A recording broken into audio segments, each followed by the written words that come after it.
ಇದಲ್ಲದೆ ತಮಗೆಲ್ಲ ಗೊತ್ತಿದೆ, ನಮ್ಮ ಗವರ್ನರ್ ಸಾಹೇಬರು ಅದಕ್ಕೆ ಇವರು ನಮ್ಮ KPSC ಅಧ್ಯಕ್ಷರು ಅವ್ರನ್ನ ಅಮಾನತಿನಲ್ಲಿ ಸಸ್ಪೆಂಡ್ ಮಾಡಿದ್ರು. ಅದಕ್ಕೆ ಕೂಡ ಕ್ಯಾಬಿನೆಟಲ್ಲಿ ಇವತ್ತಿತ್ತು. ಅದಕ್ಕೆ ನಮ್ಮ ಒಪ್ಪಿಗೆಯನ್ನು ಅದನ್ನು ನಾನು ಪರಿಶೀಲನೆ ಮಾಡಿ ನೋಡಿದೆ ಏನೇನಿತ್ತು ಅಂತೇಳಿ. ಅವರು ಎಲ್ಲ ಭಾಳ ದೀರ್ಘವಾಗಿ ಪರಿಶೀಲನೆ ಮಾಡಿದರು. ಅದು ಸರಿ ಇದೆ ಅನ್ನೋದನ್ನು ನಾನು ಕೂಡ ಕ್ಯಾಬಿನೆಟಲ್ಲಿ ಅದಕ್ಕೆ ನಮ್ಮ ಒಪ್ಪಿಗೆಯನ್ನು ವ್ಯಕ್ತಪಡಿಸಿದ್ದೇವೆ.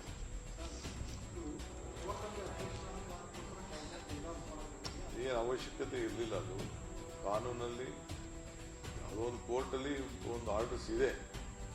ಬಟ್ ನಾವು ಅದಕ್ಕೆ ನಮ್ದೇನು ಒಪಿನಿಯನ್ ತಿಳಿಸ್ಬೇಕು ನಾವು ಸರ್ಕಾರ ಕೋರ್ಟಿಂದ ತಿಳಿಸ್ತೀವಿ.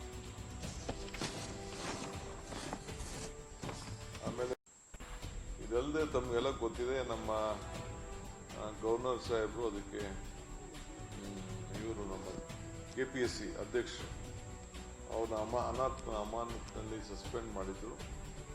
ಅದಕ್ಕೆ ಕೂಡ ಕ್ಯಾಬಿನೆಟಲ್ಲಿ ಇವತ್ತಿತ್ತು. ಅದಕ್ಕೆ ನಮ್ಮ ಒಪ್ಪಿಗೆಯನ್ನು ಅದನ್ನು ನಾನು ಪರಿಶೀಲನೆ ಮಾಡಿ ನೋಡಿದೆ ಏನೇನಿತ್ತು ಅಂತೇಳಿ. ಅವರು ಎಲ್ಲ ಭಾಳ ದೀರ್ಘವಾಗಿ ಪರಿಶೀಲನೆ ಮಾಡಿದರು.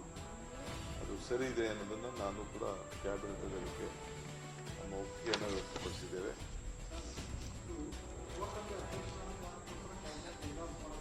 ಏನು ಅವಶ್ಯಕತೆ ಇರಲಿಲ್ಲ. ಅದು ಕಾನೂನಲ್ಲಿ ಅದೊಂದು ಕೋರ್ಟಲ್ಲಿ ಒಂದು ಆರ್ಡರ್ಸ್ ಇದೆ. ಬಟ್ ನಾವು ಅದಕ್ಕೆ ನಮ್ದೇನು ಒಪಿನಿಯನ್ ತಿಳಿಸ್ಬೇಕು ನಾವು ಸರ್ಕಾರ ಕೋರ್ಟಿಂದ ತಿಳಿಸ್ತೀವಿ.